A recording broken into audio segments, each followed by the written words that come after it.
So we got some light work here today. Mike Epps tells Jim Jones we shouldn't be celebrating people coming home from jail. Those are the wrong journeys to celebrate, young men. There's no reward for coming home after 30 years. You don't get no fucking care package. You are a failure. Get your ass out here and help these kids. Pay that back forward. You see what I'm saying? That's the reward. I got niggas all the time come straight home. If I don't do what they want me to do for them, I'm a sellout. I'm a suck ass. Right. I done did the whole bit with them. I done been to Walmart 100 times, Jay paying and meeting guards, doing all kind of shit I ain't supposed to be doing, fucking with you. But as soon as you say no one time, they done forgot about the other 99 times you said yes. So first off, he was talking directly to the kids or the young people. That's number one.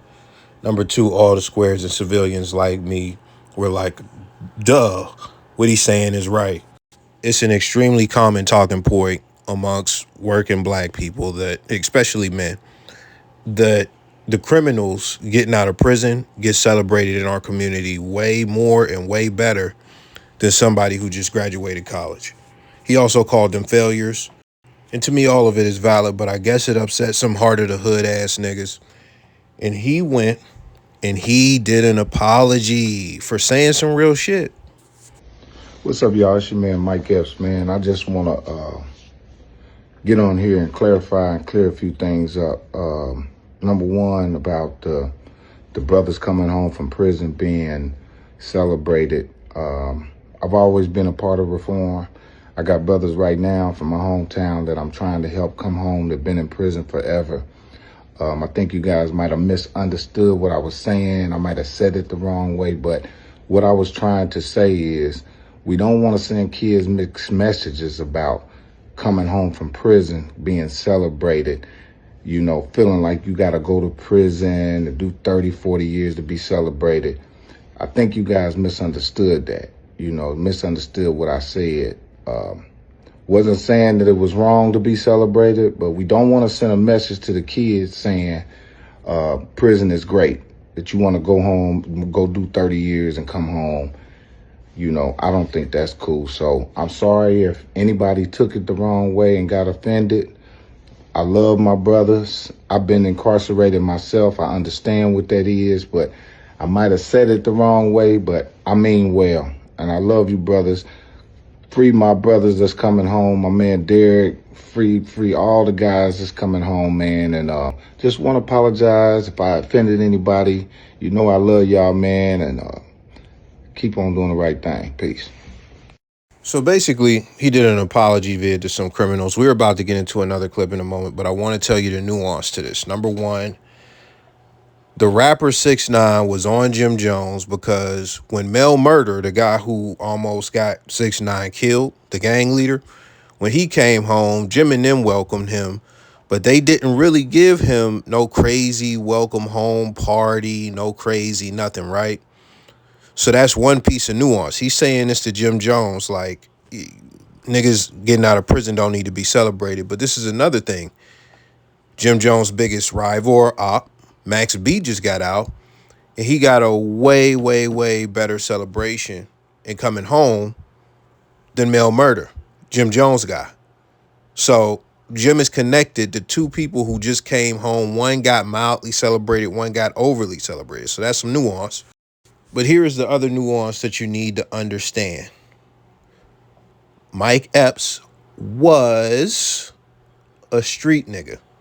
You could kind of say he still is, because he has guys who are in prison or still in the streets, whatever the case may be. So he knows how to maneuver through all that. He had like a street career, all that stuff. He's been kidnapped, all types of shit, right?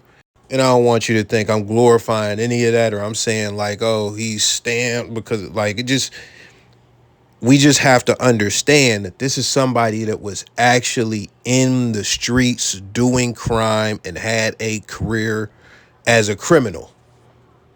So just understand that. But also, he has people in prison right now that he loves.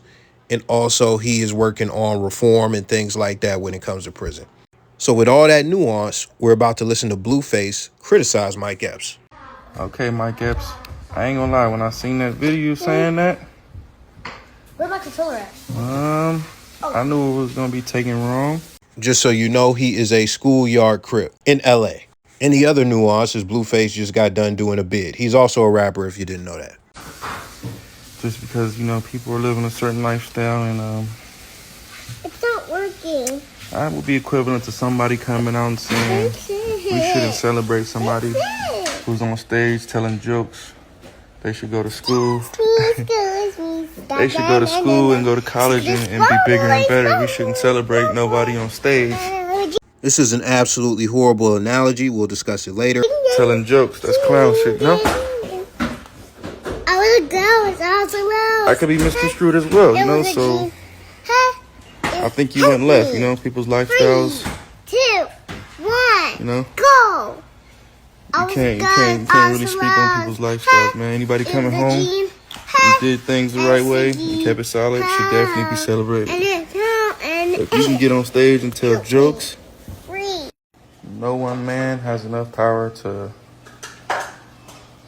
speak on other lifestyles, However people living, if they keeping it solid to that, I think Mike Epps, you should just stay in your place, brother. You shouldn't even speak on that type of lifestyle because you're not living that type of lifestyle. So, and that's why I laid out the nuance, because when he said that right there, you can't take away his whole experience as far as being in the streets.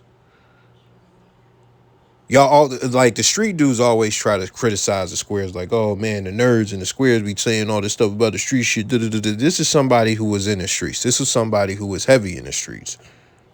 This is somebody who did prison time. So he's not talking from a place of any inexperience. He is talking from a place of somebody that did it. And then you just go, oh, you're not living that life. Nigga, you a rapper. You're a rapper. You just can't, like, you went to prison unnecessarily. Like, you was already famous. You already made it. You was rich. You're not in the hood chasing down ops. You're not doing that. So, like, this whole, oh, you're not living, like, you around motherfuckers because you in a gang and you got to program and do all that shit because you want to stay solid with the gang and stuff like that. But, like, you not really in the streets like somebody who don't rap and who is stuck in the fucking hood. Like, you're not in the streets like that. But to try and cut Mike Epps down like, oh, you just tell jokes, just stay in your lane. Like, he wasn't a street dude. That's crazy. Even then, it's not relevant. We'll get to that later. As far as, like, trying to do the appeal to authority, like, you don't live this life, so you shouldn't be talking about it. That fuck out of here. Because that shit impacts everybody in the community, the shit y'all doing. We gonna talk about that. like I said, the best way for me to help you understand is a motherfucker coming out and saying, yo, I don't think we should celebrate comedians. They just tell jokes all day. They're very uneducated. They're very class clowns. They've been a problem in school, so we shouldn't celebrate them because they're funny. You would be offended by that, right? So imagine somebody living a lifestyle that comes with jail, prison, and they come home and they should be celebrated because that ultimately makes them want to be free and do better. And do better is cap. And I'm going to give you one example from the West Coast, even though I could give 50. Shit, I give 2. Rowdy Rebel. Rowdy Rebel is one from the East Coast. He was in the Bobby Shmurda case. He went to jail. He came out, and it seemed like he was trying to do the right thing. But he said fuck all that like a few months in and just got back in the streets. He got back into the street shit. Bobby Shmurda said himself, like, he's a rapper. Like, Bobby Shmurda, he said, I'm a rapper. And the reason I don't fuck with dude is because he's still trying to be a street dude. I'm trying to be a businessman. He kept it that smooth. Now, if you into the whole West Coast gangbanger no jumper verse, you got the dude OG Gumby, who is a Hoover, and he is always on a pill, always on an X pill, something making his jaw cock to the side and shit, talking about doing violent shit to people like Lil Boosie, other Hoovers, and just ops and all that stuff. Like, he's always talking about causing some terror, but this is the thing. Gumby had to kill somebody while he was in prison because they was going to kill him, whatever the situation was, whatever it was.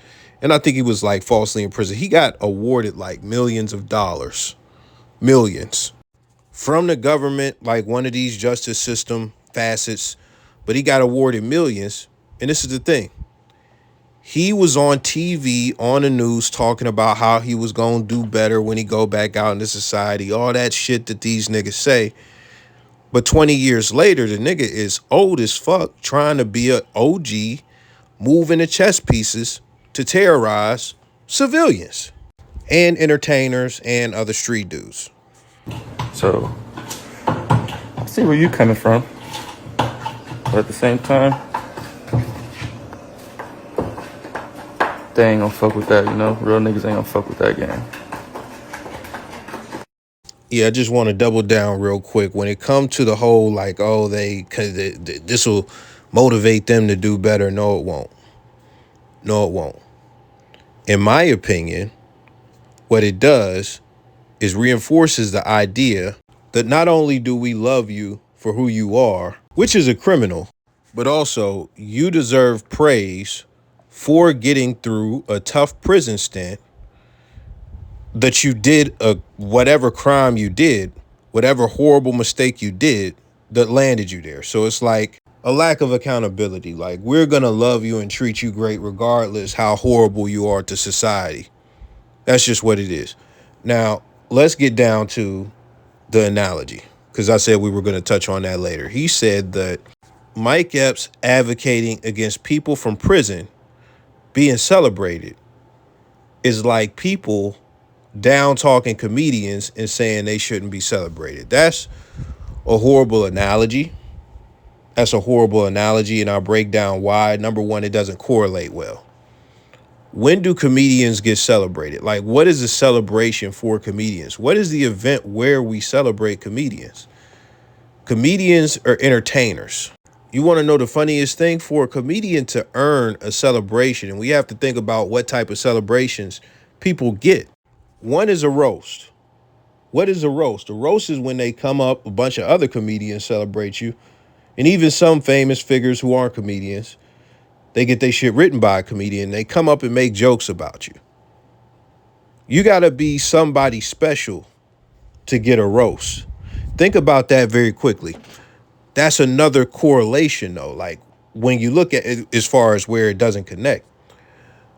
When you look at this, for you to be celebrated as a comedian, I'll give you another example of a celebration. Eddie Murphy having this whole little like biopic he got on Netflix where they talking about him and everybody is praising him and stuff like that, or getting a 40 for 40, even like anything like that. You know, that's some athlete shit, but whatever. So that's two forms of celebration. Them doing a long show about you and your career, and everybody coming on and giving you praise and helping you tell your story, but also a roast. So how do you earn that position to be celebrated? Well, the first thing is you have to earn that position. That's number one. But number two, you have to be great over a long period of time to be considered a comedian worthy of celebration, right? Now let's go to the criminal side and just do the contrast. So the first thing is, we said one is an entertainer. We're talking about fucking criminals. We're talking about criminals. I already told you the two types of celebrations that a comedian gets: a roast or some type of special documentary or whatever the case may be. The celebration criminals get is they come home to their family, celebrating them, getting chains, going out to the club, getting an outfit, getting some money, all types of shit, right? Those two things don't look alike or correlate at all. Now, let's think about how they earned that celebration. How did the prisoner or the fucking criminal, how did they earn their celebration? Remember, you got to be great for a long time to be a comedian and get celebrated. As a criminal, you get caught. You're not even a great fucking criminal because you got fucking caught. You got caught. And then you got sent to prison. So you got to get caught first. Then you go to prison and get punished for the crimes that you have done. And then when you go through the prison sentence and you get out, you get celebrated for getting caught and being punished and surviving that punishment. You get celebrated for a punishment that you earn. And this is the big killer. If the guy is a killer or if he's a big menace to society, like, they'll still get celebrated. Those people get celebrated the most. The guy who got, like, oh man, tax evasion, like, he not getting celebrated like that. It's always the neighborhood hero that's the fucking drug dealer, killer. Like, it's always that shit. It's always a motherfucker doing the worst shit. So just every facet of that analogy, which I could probably draw more correlations, but it's just a horrible analogy. It just doesn't connect. But you would expect that from somebody with that many fucking face tattoos. Had to put the updated face on the screen, but listen, this is what it is, man. We are talking about criminals, and that's the one thing I got to go over again as far as comparing criminals to entertainers and things like that. These people are menaces to society. These are the people who make our neighborhoods unsafe. These are the people who are the biggest liabilities to civilians' lives. You get in a shootout at the gas station or somebody shoots up a party. It's motherfuckers that's not doing nothing in the streets, ain't got nothing to do with the streets getting hit by these motherfuckers. Don't let you live in some place like the projects. I remember I was talking to a chick and I never had, my crib shot up. I didn't have like a crib next to me shot up, but I never like no shit ever entered my crib, thank God. But, I'm talking to her and she's talking about, man, like, oh, these motherfuckers was in the streets and they were in the street and they was like, everybody better go in. We about to start shooting, which is some weird fucking shit. I've never heard of anything like that. She told me that's shit that actually happens. And then, I said, oh, man, y'all got to get on the floor. She said, hell no, I don't get on the floor, man. Motherfucking a bullet came through the floor one time. And she's got kids. She got little kids, man. Or she had little kids. This is how unsafe a lot of these dudes make the hood, make the environments that we live in. And this is the worst part. He on the West Coast where they do a lot of serial killing as far as the gangbanging. Like, it's pointless killing. You niggas don't even be getting money. They just be killing each other because they mad about some shit that happened in 76. And the worst part is these motherfuckers be pressing just any black man they see like, yo, where you from and all that weird shit. So, yeah, these individuals, fuck they lifestyle. They don't deserve to be celebrated at all. That's it, man. Let me know y'all thoughts. I'm gone. Oh, yeah, and this is the last thing. The only reason that anybody would care that a criminal is offended is because they're dangerous. That's it. Because of intimidation. Nobody gives a fuck about y'all actual opinions about anything.